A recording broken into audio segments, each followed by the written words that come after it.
Deadly idli ಇದು public ಟಿವಿಯ big impact.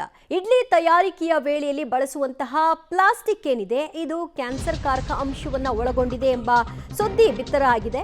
ಸದ್ಯ ಇದರ ಹಿನ್ನೆಲೆಯಲ್ಲಿ ಪ್ಲಾಸ್ಟಿಕ್ ಬ್ಯಾನ್ ಮಾಡ್ತೀವಿ ಅಂತ ಆರೋಗ್ಯ ಸಚಿವರು ಸಹ ಹೇಳಿದ್ದಾರೆ.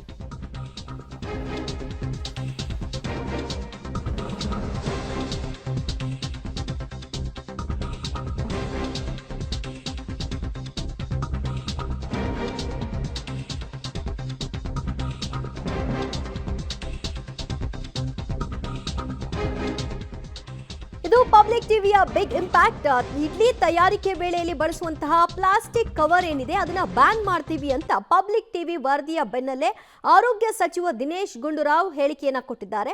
ಪ್ಲಾಸ್ಟಿಕ್ನಲ್ಲಿ ಕ್ಯಾನ್ಸರ್ ಕಾರಕ ಕಾರ್ನಿಫೋಜೆನಿಕ್ ಅನ್ನುವಂತಹ ಅಂಶ ಇದೆ ಅನ್ನೋದು ದೃಢವಾಗಿದೆ. ಹಾಗಾಗಿ ಇಡ್ಲಿ ಬಳಕೆಗೆ ಬಳಸುವ ಪ್ಲಾಸ್ಟಿಕ್ ಅನ್ನ ಇನ್ನು ಮುಂದೆ ಬಳಸುವಂತಿಲ್ಲ. ಇನ್ ಕೇಸ್ ಯಾರಾದ್ರೂ ನಿಯಮವನ್ನು ಉಲ್ಲಂಘಿಸಿ ಬಳಕೆ ಮಾಡಿದ್ದೇ ಆದರೆ ಅಂಥವರ ವಿರುದ್ಧ ನಿರ್ದಾಕ್ಷಿಣ್ಯ ಕೇಸನ್ನ ಹಾಕಲಾಗುತ್ತೆ, ಜೊತೆಗೆ ದಂಡವನ್ನು ತೆತ್ತಬೇಕಾಗುತ್ತೆ. ಹುಷಾರ್ ಅಂತ ಎಚ್ಚರಿಸಿದ್ದಾರೆ.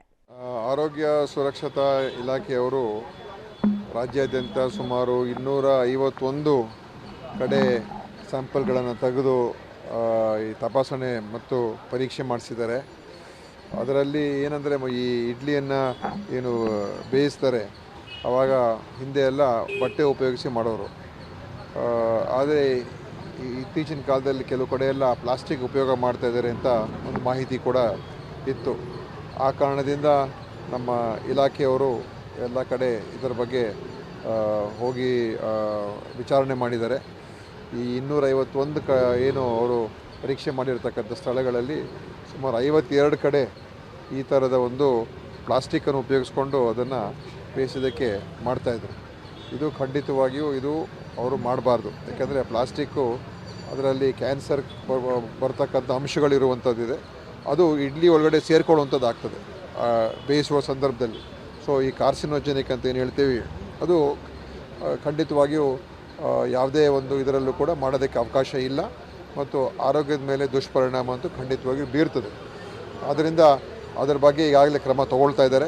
52 ಏನು ಪರೀಕ್ಷೆ ಮಾಡಿರ್ತಕ್ಕಂಥ ಸ್ಥಳಗಳಲ್ಲಿ ಅವ್ರ ಮೇಲೆ ಕ್ರಮ ತಗೊಳ್ಳುವಂಥದ್ದು, ಫೈನ್ ಹಾಕುವಂಥದ್ದು ಮತ್ತು ಸ್ಪಷ್ಟವಾದಂಥ ಸಂದೇಶವನ್ನು ನಾವು ಎಲ್ಲ ಕಡೆ ನಾವು ನೀಡ್ತಕ್ಕಂಥದ್ದು ಕೂಡ ಈಗ ನಾವು ಮಾಡ್ತೀವಿ.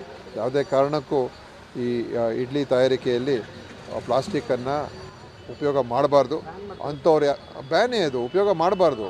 ಪ್ಲಾಸ್ಟಿಕ್ ಬ್ಯಾನ್ ಅಲ್ಲ, ಪ್ಲಾಸ್ಟಿಕ್ ಅದರ ಉಪಯೋಗ ಮಾಡದೇ ಇರತಕ್ಕಂಥದ್ದು ಅದು ಮಾಡಲೇಬಾರ್ದು. ಮತ್ತು ಯಾರಾದರೂ ಆ ಥರ ಮಾಡ್ತಾಯಿದ್ರೆ ಅದು ನಮ್ಮ ಗಮನಕ್ಕೆ ತರಬೇಕು ಅಂತಲೂ ಕೂಡ ನಾವು ಅದನ್ನು ಒಂದು ಹೇಳಿಕೆಯನ್ನು ನಮ್ಮ ಸುರಕ್ಷತಾ ಇಲಾಖೆಯವರು ನೀಡ್ತಕ್ಕಂಥದ್ದಕ್ಕೆ ಮಾಡ್ತಾಯಿದ್ದಾರೆ. ಅಂದರೆ ಪ್ಲಾಸ್ಟಿಕ್ಕು ಅದು ಆಹಾರದಲ್ಲಿ ಮಿಶ್ರಣ ಆಗಬಾರ್ದು. ನೀವು ಪ್ಲಾಸ್ಟಿಕ್ಕನ್ನು ಉಪಯೋಗಿಸ್ಕೊಂಡು ಅದನ್ನು ಬೇಯಿಸುವಂಥದ್ದಾದಾಗ ಅದೇನಾಗ್ತದೆ, ಪ್ಲಾಸ್ಟಿಕ್ಕಿನ ಒಂದು ಅಂಶಗಳು ಇಡ್ಲಿ ಒಳಗಡೆ ಸೇರಿಕೊಳ್ತದೆ. ಅದು ಕಾರ್ಸಿನೋಜೆನಿಕ್. ಅದು ಈಗ ಹಿಂದೆ ಬಟ್ಟೆ ಮತ್ತು ಕೆಲವು ಕಡೆ ಎಲ್ಲ ಈ ಬಾಳೆ ಎಲೆ ಉಪಯೋಗಿಸ್ಕೊಂಡು ಕೂಡ ಅದನ್ನು ಬೇಯಿಸ್ತಾರೆ, ಅದೆಲ್ಲ ಓಕೆ.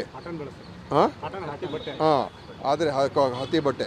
ಆದರೆ ಈಗ ಈ ಕೆಲವು ಕಡೆ ಎಲ್ಲ ಈ ಪ್ಲಾಸ್ಟಿಕ್ ಉಪಯೋಗ ಮಾಡ್ತಾ ಇರುವಂಥದ್ದು ಅದು ನಮ್ಮ ಗಮನಕ್ಕೆ ಬಂದಾಗ ಎಲ್ಲ ಕಡೆ ಅವರು ವಿಚಾರಿಸಿದ್ದಾರೆ, ಪರೀಕ್ಷೆ ಮಾಡಿಸಿದ್ದಾರೆ ಮತ್ತು ಹಿಡಿದಿದ್ದಾರೆ. ಸುಮಾರು 52 ಕಡೆ ಕಾರ್ಸಿನೋಜೆನಿಕ್ ಎಲಿಮೆಂಟ್ಸ್ ಇರ್ತದೆ. ಅದರಲ್ಲಿ ಕ್ಯಾನ್ಸರ್ ಸೃಷ್ಟಿ ಮಾಡ್ತಕ್ಕಂಥ ಈ ಏನು ಕೆಮಿಕಲ್ಸು ಪ್ಲಾಸ್ಟಿಕಲ್ಲಿ ಇದ್ದೇ ಇರ್ತದೆ. ಪ್ಲಾಸ್ಟಿಕ್ ಉಪಯೋಗ ಇರುವಂಥದ್ದು ಆಹಾರಕ್ಕಲ್ಲ. ಓಕೆ, ಈಗ ಇಡ್ಲಿ ತಯಾರಿಕೆ ಮಾಡುವಂತಹ ಸಂದರ್ಭದಲ್ಲಿ ಆ ಪ್ಲೇಟ್ಗೆ ಹಾಕುವಂತಹ ಕವರ್ ಏನಿದೆ ಅದು ಕ್ಯಾನ್ಸರ್ ಕಾರಕ ಅಂಶ ಕಾರ್ಸಿನೋಜೆನಿಕ್ ಇದೆ, ಹಾಗಾಗಿ ಅದನ್ನು ಬ್ಯಾನ್ ಮಾಡ್ತೀವಿ ಅಂತಿದ್ದಾರೆ. ಇದರ ಜೊತೆಗೆ ಇಡ್ಲಿ ತಯಾರಿಕೆ ಸಂದರ್ಭ ಮಾತ್ರ ಅಲ್ಲ, ಇಡ್ಲಿ ಮಾಡಿದ ನಂತರದಲ್ಲೂ ಕೂಡ ಸರ್ವಿಂಗ್ ಪ್ಲೇಟ್ಸ್ಗೆ ಹಾಕ್ತಾರಲ್ಲ ಅಲ್ಲೂ ಕೂಡ ಪ್ಲಾಸ್ಟಿಕ್ ಕವರ್ನ ಹಾಕಿ ಸರ್ವ್ ಮಾಡ್ತಾರೆ. ಪ್ಯಾಕಿಂಗ್ ಮಾಡುವ ಹೊತ್ತಲ್ಲೂ ಕೂಡ ಪ್ಲಾಸ್ಟಿಕ್ ಬಳಕೆ ಆಗ್ತಾ ಇದೆ. ಟೋಟಲ್ ಆಗಿ ಪ್ಲಾಸ್ಟಿಕ್ಕನ್ನೇ ಬಳಕೆ ಮಾಡೋದನ್ನು, ಕವರ್ಗಳನ್ನು ನಿಷೇಧ ಮಾಡಬೇಕು. ಆ ಕಡೆಗೆ ಆರೋಗ್ಯ ಇಲಾಖೆ ಚಿಂತನೆಯನ್ನು ಕೊಡಬೇಕು. ಕೇವಲ ಇಡ್ಲಿ ಮಾಡೋ ಕಡೆಗೆ ಇವ್ರು ಫೋಕಸ್ ಮಾಡಿದಾಗ ಅದನ್ನು ಮಾತ್ರ ಅಲರ್ಟ್ ಆಗ್ತಾರೆ, ಉಳಿದಂತೆ ನಡೆಯೋದು ನಡ್ಕೊಂಡು ಹೋಗ್ತಾನೆ ಇರುತ್ತೆ. ಎಲ್ಲ ಕಡೆಯಿಂದಲೂ ಕೂಡ ಇದು ಅದು ಬಿಸಿ ಇರುವಂತಹ ಇಡ್ಲಿನ ತೆಗೆದು ಒಂದು ಪ್ಲಾಸ್ಟಿಕ್ ಕವರ್ ಮೇಲೆ ಹಾಕಿ ಸರ್ವ್ ಮಾಡಿದಾಗ ಅದರ ಅಂಶ ಅದಕ್ಕೂ ಕೂಡ ಬರೋದಿಲ್ವಾ? ಅದನ್ನು ಸೇವನೆ ಮಾಡಿದಾಗ ಅದೇ ಕಾರ್ಸಿನೋಜೆನಿಕ್ ಅಂಶ ದೇಹಕ್ಕೆ ಸೇರೋಲ್ವಾ? ಇದೆಲ್ಲದರ ಬಗ್ಗೆ ಆರೋಗ್ಯ ಇಲಾಖೆ ಈಗ ಗಂಭೀರ ಚಿಂತನೆಯನ್ನು ನಡೆಸಬೇಕಾಗಿದೆ.